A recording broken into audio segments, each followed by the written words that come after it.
नमस्कार, मैं हूं राहुल शर्मा और आप देख रहे हैं नेक्स्ट 9 न्यूज। आज हम अपने प्रोग्राम में बात करने वाले हैं पीएम मोदी की। जो प्रधानमंत्री नरेंद्र मोदी आज देश की जनता के दिलों पर राज कर रहे हैं, उन्हें यहां तक पहुंचने में काफी संघर्ष करना पड़ा था। इतना ही नहीं, एक वक्त ऐसा भी आया था कि जो उन्होंने परिवार का खर्च चलाने के लिए रेलवे स्टेशनों पर चाय बेचना शुरू कर दिया था। अब मैं बात करूंगा प्रधानमंत्री नरेंद्र मोदी के उस इतिहास के बारे में जिसके बारे में आप नहीं जानते होंगे। दरअसल प्रधानमंत्री नरेंद्र मोदी का पूरा नाम नरेंद्र दामोदर दास मोदी है। उनका जन्म 17 सितंबर 1950 को गुजरात के वडनगर में हुआ था। उनके पिता का नाम दामोदर दास मूलचंद मोदी है। उनकी माता का नाम हीराबेन मोदी था। मोदी जी ने अपनी शुरुआती पढ़ाई वडनगर से की थी। उसके बाद उन्होंने दिल्ली विश्वविद्यालय से राजनीति विज्ञान में स्नातक किया था और गुजरात विश्वविद्यालय से पोस्ट ग्रेजुएशन किया। यह बात बहुत कम लोग जानते होंगे कि पीएम मोदी 1958 में आरएसएस के साथ जुड़ गए थे। उस वक्त उनकी उम्र महज 8 वर्ष की थी और 1970 में पूर्णकालिक प्रचार करना शुरू कर दिया था। बताया जाता है कि 1962 के युद्ध में वडनगर रेलवे स्टेशन से आर्मी के जवानों की जो ट्रेन गुजरती थी, उस दौरान वो उन्हें चाय पिलाकर अपनी सेवा देते थे।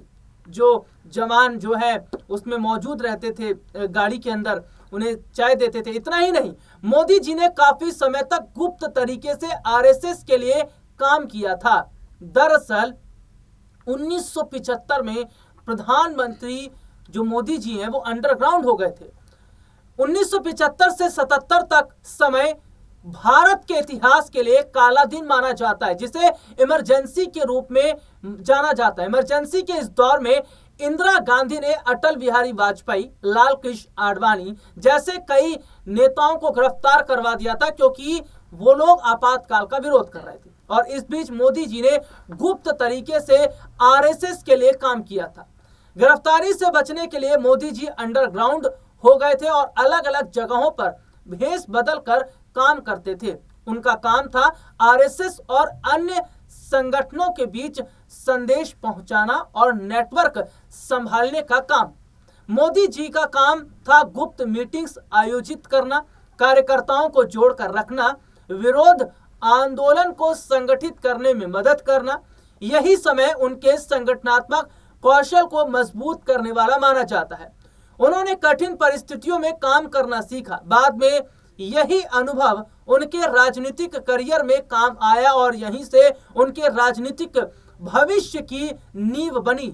धीरे धीरे उनका करियर आगे बढ़ने लगा। उनकी जिंदगी का टर्निंग पॉइंट उस समय आया जब उन्होंने 1990 में लाल कृष्ण आडवाणी की रथ यात्रा में सारथी बनकर अहम भूमिका निभाई।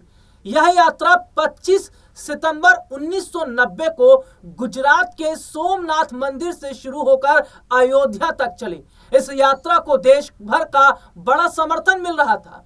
उस समय मोदी भारतीय जनता पार्टी के गुजरात संगठन में एक अहम पद पर थे।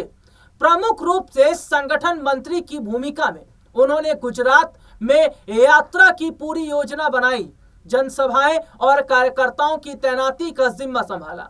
रथ यात्रा के लिए सभा स्थल, सुरक्षा, भीड़ प्रबंधन जैसे काम मोदी ने संभाले।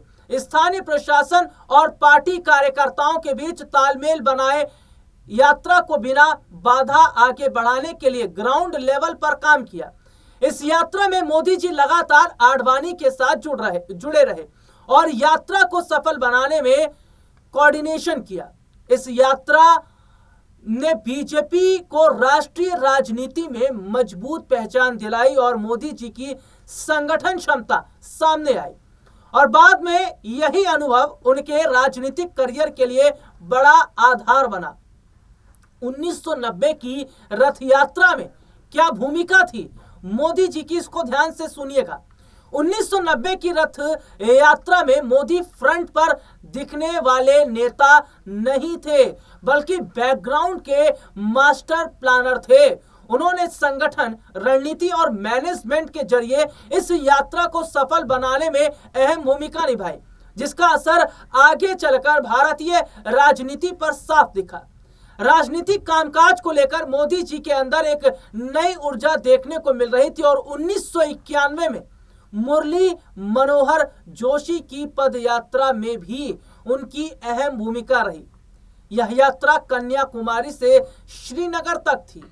इस यात्रा का मुख्य उद्देश्य देश की एकता और अखंडता का संदेश देना, खासकर कश्मीर में तिरंगा फहराना। इस यात्रा की जिम्मेदारी मोदी जी के कंधों पर थी और उन्हें सब तय करना था कि यात्रा में किसी तरह की कोई गड़बड़ी या फिर रुकावट ना हो। मोदी जी ने यात्रा को ध्यान में रखकर अलग अलग राज्यों में सभा, ठहराव, सुरक्षा और भीड़ प्रबंधन की व्यवस्था की।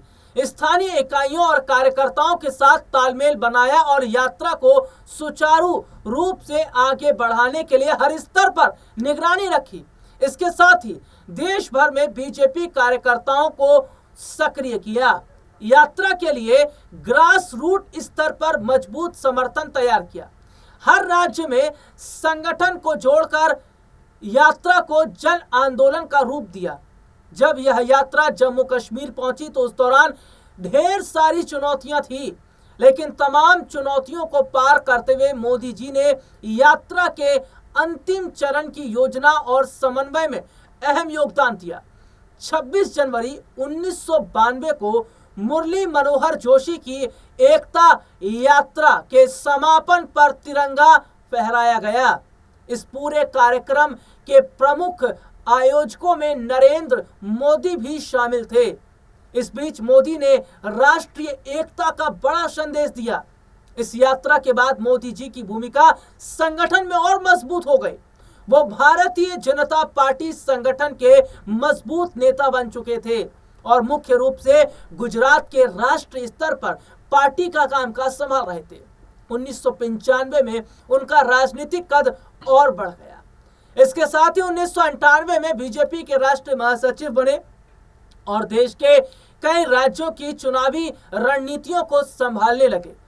2001 आते आते मोदी जी दिल्ली में पार्टी के टॉप नेताओं में गिने जाने लगे और उसी साल पार्टी नेतृत्व ने उन्हें गुजरात का मुख्यमंत्री बना दिया, जिसके पीछे एक बड़ी वजह मानी जाती है। दरअसल मोदी जी का मुख्यमंत्री बनना अचानक नहीं था। इसके पीछे राजनीतिक परिस्थितियां, संगठनात्मक काम और पार्टी का रणनीतिक फैसला था। 2001 में गुजरात के अंदर भारतीय जनता पार्टी की सरकार थी और मुख्यमंत्री थे केशुभाई पटेल, लेकिन सरकार के कामकाज पर लगातार सवाल खड़ा हो रहा था और प्रशासनिक कमजोरी की आलोचना हो रही थी। यह आलोचना तब और बढ़ जाती है जब 2001 का भुज भूकंप सरकार के लिए चुनौती बन गया।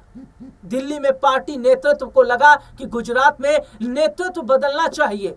ऐसे में एक मजबूत, सख्त संगठनकर्ता की जरूरत थी। तब नजर गई मोदी पर। वो उस वक्त बीजेपी के राष्ट्रीय महासचिव थे, संगठन और रणनीति में माहिर माने जाते थे। पार्टी आलाकमान ने मोदी को गुजरात भेजा और शुरू में उन्हें डिप्टी सीएम बनाने का सुझाव दिया, लेकिन फिर उन्हें मुख्यमंत्री बनाने का फैसला कर लिया। हालांकि पीएम मोदी ने यह साफ कहा था कि मैं प्रशासन का अनुभव नहीं रखता, लेकिन पार्टी ने उन पर भरोसा जताया और मुख्यमंत्री की कमान उनके हाथ सौंप दी। 7 अक्टूबर 2001 को नरेंद्र मोदी ने मुख्यमंत्री पद की शपथ ली, लेकिन जब मोदी जी सीएम बने तब वो विधायक नहीं थे। संविधान के अनुसार 6 महीने के अंदर चुनाव जीतना जरूरी होता है, नहीं तो कोई भी व्यक्ति ऐसे सीएम कुर्सी पर नहीं बैठ सकता। उसके बाद उन्होंने राजकोट से उपचुनाव लड़ा और जीतकर विधायक बने। यही मोदी जी का पहला प्रशासनिक पद था। यहीं से उनका नेतृत्व और राजनीतिक करियर तेजी से आगे बढ़ा। बाद में वे लगातार 4 बार गुजरात के मुख्यमंत्री बने। 2002, 2007, 2012 के चुनाव में उन्हें लगातार जीत मिली। 2012 में गुजरात में तीसरी बार मुख्यमंत्री बनने के बाद मोदी की छवि एक मजबूत और सफल प्रशासक की बन चुकी थी। 2013 में भारतीय जनता पार्टी ने उन्हें पीएम पद का उम्मीदवार घोषित किया और पार्टी कार्यकर्ताओं का पूरा समर्थन भी उन्हें मिला। 2014 के लोकसभा चुनाव में बीजेपी ने मोदी के नेतृत्व में चुनाव लड़ा और 282 सीटों के साथ ऐतिहासिक जीत हासिल की।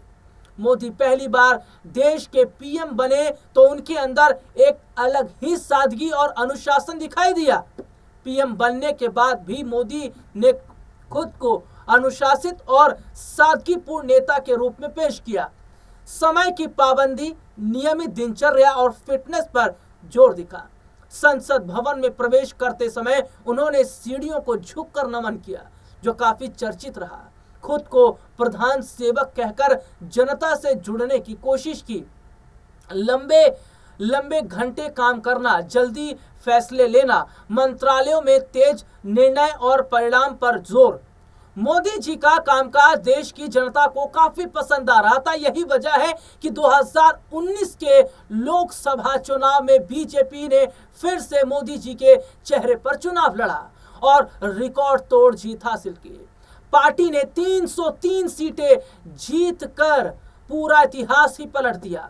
हालांकि 2024 के लोकसभा चुनाव में बीजेपी ने फिर से मोदी जी के चेहरे पर चुनाव लड़ा, लेकिन इस बार वो परिणाम नहीं आए।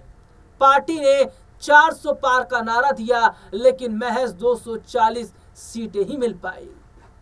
अब 2029 के चुनाव की बात हो रही है। क्या 2029 में एक बार फिर से मोदी जी देश के प्रधानमंत्री बनेंगे?